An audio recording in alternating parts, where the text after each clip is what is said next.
Yeah, I mean, we're rolling, so I got no problem with yeah. I am. Sorry, I didn't know. Usually there's no three, two, one, so we're just talking now, and I'm using bad language. Nah, it's all right. I don't make any money from it anyway, so it wouldn't matter. Oh, okay. I'll uh, I'll keep it PG. yeah. So it was originally going to be a short to make money for the feature, but you managed to film like multiple hours worth for a short that you could actually transform it into a feature length movie. Right, and this is what I think is so unusual, is that we started we started in, oh my goodness, it was almost, yeah, I guess about a year and a half ago, and I had written a feature script that people seemed to like, and I thought, oh great, feature film, but then, oh, where's the money? And that's a whole other thing, raising money for a feature. It's a much bigger budget. So I sometimes, what I like to do when a lot of times is when I have a feature script, I'll start with a short. So we did our pre-production, and we built our social media following for the film as The Accompanist, and then we were fortunate. We had a few months of rehearsal, so we worked with acting coaches. We got to know each other. We felt like a family.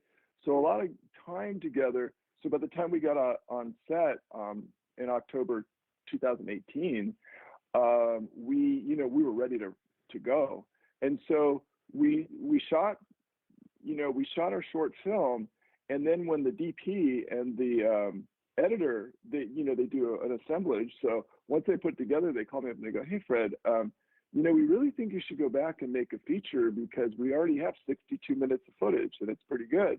So I thought, well, okay, might as well go for the feature. So we went back in November, the next month, and we got all the juicy stuff, like the emotional scenes, the sex Mm-hmm. scenes, the fight scenes, and we kind of filled it in.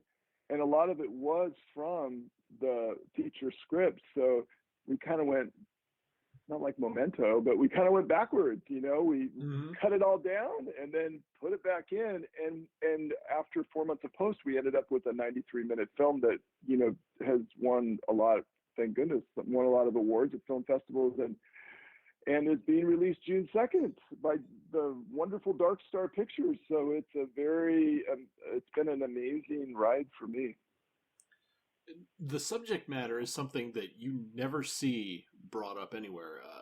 Male dancers, male ballet dancers, uh, and the I'm sure it's as competitive as anything else as far as entertainment goes. But where did you come to the point where this was going to be your subject material? Because it seems like uh, such a departure from what we usually see when we see dramatic movies. Usually, it's very sterile and something very something that's so relatable to everyone that it's kind of bland. But here you have something that's so different. What was the catalyst that made you go after this kind of subject? That is such a great question, Mike. I mean, I really appreciate the question because it basically, well, the film is called The Accompanist, and actually we're in pre-production on The Accompanist Awakening, so we do have a standalone sequel. But it's basically, the tagline is, "When there's nowhere left to hide, the music will find you." So music is key to this scene. And in my character, because I, wrote it for this one, not all my films, but this one I wrote with myself in mind because I'm a musician, I'm a professional musician, and I compose music, and so it's really started with the music and my music training, which began when I was 4, and then being trained as a pianist, and then going to UCLA for music, and getting an undergraduate degree there. So it really started with the music, but in combination with ballet. And how that happened was over the years of, like, I went to graduate school in Oklahoma City University of all places, which was turned out a lot of people who went to Broadway and a lot of Miss Americas and very talented folks there. But when I went there, I, let's see. Oh yeah. So I got connected to ballet. I've always been connected. Like I have 4 kids actually, and they're young adults now in their 20s. But when my girls were young, I had them do 10 years, and they were about ready to kill me. You know, by the time they got in their teens, they go, "Dad, this is enough." But we did 10 years at West Side Ballet, which is the preeminent, like #1 really training school for ballet dancers, certainly on the West Coast, but maybe in all of the US. And so West Side Ballet, which has been around for 50 years, my girls took classes there for my two daughters for 10 years. So I was very involved with ballet. I always loved it as an art form. And as you kind of referred to a little bit, I think you were referring to the athleticism of male ballet dancers. Mm-hmm. No one could top that. No football player, nobody in sports. I defy them to do what male ballet dancers do. And what I wanted to do with this, aside from having been a piano accompanist at the ballet studio, West Side Ballet in Santa Monica, I got the idea there, sitting at the piano right before class. I go, okay, I'm a musician. I compose music. I want to use my music in a film. I'd love to act in a film and play my music. So why don't I just use ballet as the backdrop and tell a gay love story, something that I would like to see, a good one on screen, because there's a lot of, no offense to anybody, but there's a lot of cheesy ones. Mm-hmm. And even the good ones that we all know, like Call Me by Your Name or Brokeback Mountain, like I wanted things to be realistic. I wanted gay male relationships to be realistic and portrayed realistically, in sort of wanting to represent the LGBTQ community, but from the aspect of gay male dancers and gay male relationships, with ballet as a backdrop, with my music. And I added the ingredient of magical realism because I love that magical realism in film. So I added into the storyline that my music it can heal people, and it actually sends you back in time to where you need to be healed the most. So as people heard the music and dancers wanted to be healed, or, you know, that kind of works into the storyline. And I added one more thing, which was a family drama. I had 2 teenage children and I was going through a divorce. So I just threw everything in to kind of bring out these themes that are important to me. I wanted to bring back beautiful classical music, beautiful ballet, beautiful love relationships of the gay dimension, because we certainly have a lot of heterosexual love relationships, but I think gay relationships are not really portrayed very well in film or very often. So I had those goals in mind. It's that kind of, and the music is the basis, because I started out as, being trained in music. So I don't know if that answers it, but yeah, that does it. Like you said, gay male relationships are not explored often in media, and something I see quite often, and I've been kind of vocal about, is when people say we've got representation, and their version of representation is just 2 women. I'm like, a lesbian relationship is the safest thing you can do in media. It is so widely accepted, but seeing 2 men on screen in a believable relationship where you're not going over the top, or you're not being snide about it, you're actually showing 2 people, 2 believable people, is so rare. And I don't know if it's because we're not quite as progressive as we think we are, or people just have that unease about 2 men. I'm not sure what it is, but to see a film that takes such a heartfelt stab at it, from what I can tell in the trailer, is just it's great to see, and it's the kind of real representation that we need. We need to break down those barriers where we're not going after the safe thing. We're going after the thing that is very common but widely ignored. I agree with you. I mean, that was really in my mind too, because it's also been part of my own personal experience. Like, I was married for 20 years, and to one, and I have 4 children, and I'm very blessed. I have a beautiful family. But when my wife left me, I just started, dating men, and it felt natural. So Hmm. that's kind of how I sort of segued. That's I don't know, want to stereotype myself as a easygoing California type, but I'm pretty laid back and I try to go with the flow. And this was just the flow that happened, and it felt, felt like it was right. And I think that just from my own experiences, have experienced everything. Being married to a woman, actually being partners with a man, having children.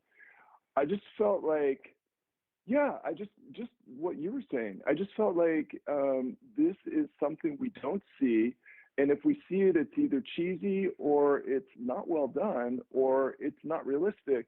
And not that I'm an expert, but I felt like this is something I'm interested in showing.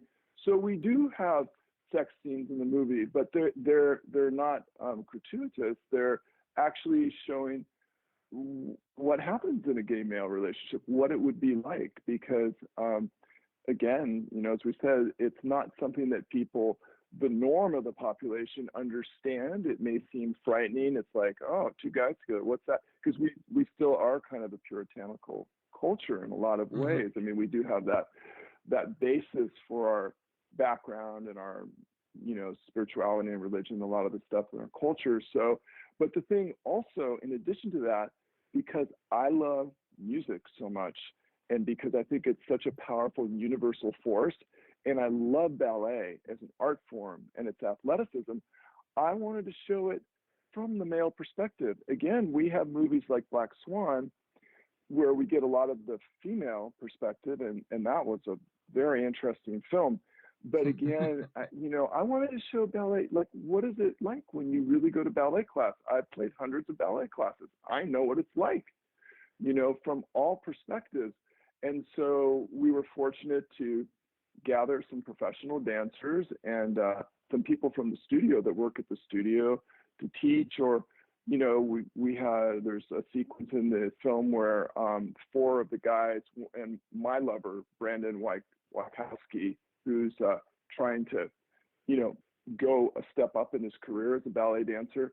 We have this gentleman who's an artistic director actually auditioned them and tried to make it like a real audition.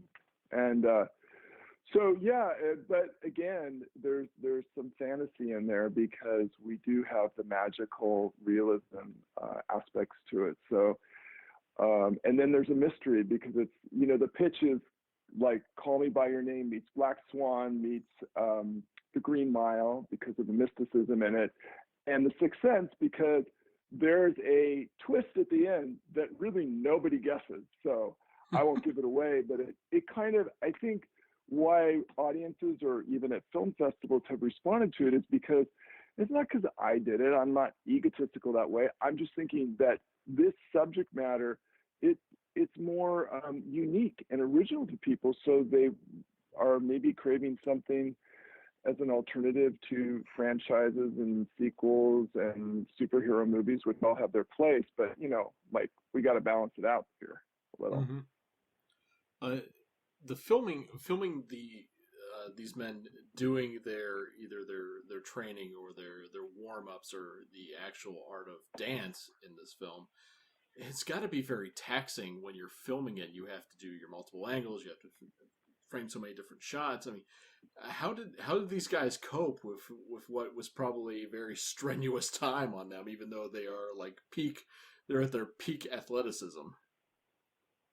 Um, that was not. I mean, we were definitely in very, like SAG low budget. I mean, it's an indie film, so we did not have a lot of money to pay our top professional dancers. We got some of our dancers in the master's program at Loyola Marymount, but we were fortunate to have actual people from the studio, like Nader Hamed, who did the boys audition sequence.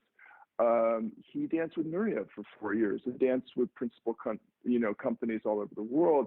So Mm-hmm. we were fortunate to get some world-class people who, did give a little bit of their time. But again, as I think you were saying, the problem wasn't getting our, once we had our dancer actors, to get the actual physical performance out of them. The challenge was technical because everywhere you looked, there were mirrors. And Mm-hmm. so when we went in to edit, it was a nightmare because you go, oh, this scene looks so good. And you look at it literally 50 times, and then you go, oh, there's that effing light. There's like one scene, it was a close-up of Ricky Palomino, who played Brandon, and he's just a brilliant, he's a dance influencer, but he's a brilliant actor. And I was thinking, oh, I love the way the sequence ends. And there's a light, like right above his head. We looked at it 50 times. And so the editing in that aspect was a bit of a nightmare because, we really, I'm particular as a director about every frame. There cannot be one frame with anything that, in my mind, doesn't look professional. So there cannot be any lights in there. It would be or one thing sandbags. it would be one thing if it kind of looked like a light that you might find in like a rehearsal facility, but then but then a studio light's like, oh, it's a little bit out of place. How do you? I mean, what kind of concessions do you make at that point? Well, I'm a perfectionist. It's like there's so many. There's flags, and there's the stands, the feet, or the sandbags can be in there. We got to the point where there were television screens in the corners of the studio, and so above the mirrors, so you could see the reflections of the lights in the television screen. That, I mean, no one, even if you could see it now in the film, no one will ever notice that. But, it got to that point where we were just going crazy. But what we did, which maybe wasn't the best way to do it, but we just tried to capture the class without at least getting the camera, or the camera crew in there. And then we just kind of dealt with it in post. But we had a long post for, it was 4 months, and it was a lot of work just culling through just the class footage, just the dance footage to get, the music and the dance and all of that. So there were a lot of, factors. And one thing else that I might share is that because I've never heard this story. You hear a story like Whiplash. They shot the short film. It was a success. Then they went out and raised the money and shot the feature, right?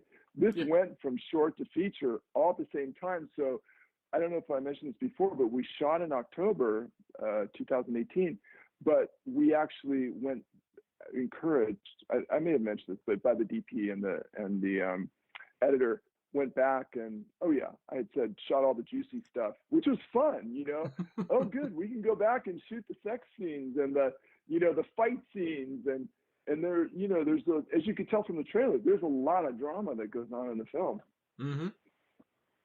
Yeah, it was for that roughly 3 minutes of a trailer, that it is packed with story.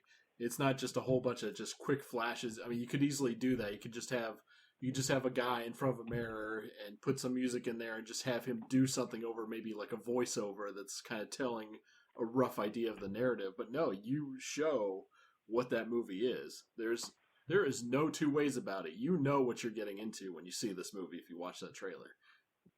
I have to give credit to, because we had 2 trailers and they were okay. But when Dark Star Pictures came in, which is our distributor, and Mike is the owner or the CEO of the company, they are such a class act, and they work so diligently and include the filmmaker as a partner. And I tell you, they did the first pass on that trailer, and I cried when I saw it because they did the editor did such a brilliant job cutting together, because it's constant movement and it makes the film look exciting, which is like what you want from a trailer. You want to go, wow, I might want to see that. Yeah, usually films like this usually aren't my thing because I'm mainly a genre guy. But when I saw it, I was like, I actually want to see this. There's no aliens, there's no blood, there's no gore, but I'll watch it. That's such a compliment, Mike. Thank you so much, because I don't feel like it's a gay film, or this because there is a very, very, very touching and very important family component, and my relationship with my teenage kids. Mm-hmm. And in my character, Jason Holden, you know, having to explain to his son that he's gay, it's uncomfortable. You know, it's not something that can just sit easily with kids. Or sometimes, you know, I mean, they'll be accepting, but it takes an adjustment. So it was there's a lot in there, and that's encouraging for me to hear you say that, because I think there's enough variety in the film, whether you want a family drama or you Mm-hmm. like the gay love story, or you love dance, or you love beautiful music, you know, or you love magic, you know, just to maybe, I mean, we've had, you know, we hadn't touched on this, but we had a wonderful 8 or 9 month run on the festival circuit. And because we don't have big stars in our film, we have dance influencers, like Juliet Doherty is a big dance influencer. So is Ricky Palomino. Juliet plays her daughter, Isabella. But because we didn't have a Judith Light or a Alec Baldwin or some, you know, recognizable name, it kind of, in U.S. Politics, film festival politics, it kind of shut us out of some of those bigger festivals, because they, Yeah. you know, they kind of ride on celebrity, and a lot of them. So we changed our strategy and we went mid-level. We knew we weren't going to get into Outfest, or we tried, but, you know, or Sundance. So we kind of went mid-level to very established and some prestigious festivals, but ones that thought that would judge our film just on the quality of the film and not if it's some big actor in it. And that strategy worked really well for us, because we had an incredible run. And it's more, this film is more like an Italian art film, because the Italians love us. I want to be Italian. I think I want to be reborn as an Italian and grow up in Italy somewhere beautiful, because that, and I love Italian films, you know, that sort of emotion and passion. And the Italians, we won Best Fantasy Film at the Florence Film Awards, and a lot of other Italian festivals. So, I mean, it's just interesting to have that sort of, and we first sold at Cannes Film Market last year. You know, our first big sale for the film was at the Cannes Film Festival, which was kind of a really great start for us. So, yeah, there's definitely, you know, a bit of a European film, but I think enough excitement to, so we've had once we figured out our film festival strategy, we got into quite a few festivals, but kind of riding that middle ground of good festivals, and then, you know, winning quite a few awards. So we had to figure things out, like, as we went along, especially with marketing, because we had a pretty big social media following. And one thing I would just add that was great is that, I mean, a smart thing we did was, from the beginning, like, we did a little Indiegogo campaign, but from the beginning, when we were in pre-production, our wonderful British producer, Julie Eagleton, who's so amazing, such an amazing writer and PR person, she put together our Instagram. And if you go to @theaccompanist movie, you will see so much content. And we built a following. So I didn't have to go look for a fantastic sales agent. I didn't have to go look for a fantastic distributor. They came to me. And to me, that's kind of unheard of, because don't you usually send your film to a distributor, and then like 6 months later you call and you go, "Did you see it?" And they go, "Oh, it's on our pile. Yeah, we'll might get to," you know, because, I mean, seriously, doing the film festival circuit, I see so many great films, but guess what? They never see the light of day because they don't get distribution, and that's a horrible shame. Yeah. Like you mentioned before, Outfest. Last year there was that vampire film called Bid that had Nicole Maines in it, and it disappeared. And what's bad was it didn't strike while her name was red hot, and so now it's just now coming out, but like, no one cares. Even though it's a And great film, it does subvert expectations for a vampire film, especially one that deals with the lesbian and trans community. But it needed to strike at the right time, and unfortunately, it didn't. It just got kind of swept aside after that initial rush at Outfest. And what's it called again? BIT, BIT. BIT. Well, and you bring up such a great point because my daughter and I, who she just graduated from film school, a great film school, Portland State University has the best film school. They're just incredible, and so she's into film. And last night we were watching Me, Earl, and the Dying Girl. It's a great movie. It's Mm-hmm. amazing. But you know what? It kind of died because they didn't market it correctly, or maybe they should change the title or whatever. And I think it's such a shame. Well, on the converse point is like with my little film, I'm superstitious, so I'm just going to knock on wood. We've had such an amazing ride because we built it. So now to this point, like a year and a half later, we're, when we go to open our initial round of platform in the English speaking world, June 2nd on Amazon and iTunes, we have it's like a big wave pushing us right into what's June? Gay Pride Month. So I think it was just brilliant. I'm not saying I did it all, but our marketing team and Dark Star Pictures and, Ryan and Andrew at Motion Picture Exchange, we had smart people with a lot of integrity helping us all along. And I think there's magic in the film, and there was just magic to this process because this film, honestly, Mike, it's so much bigger than I could have ever imagined. I didn't know. We were just kind of just doing the best we could going along,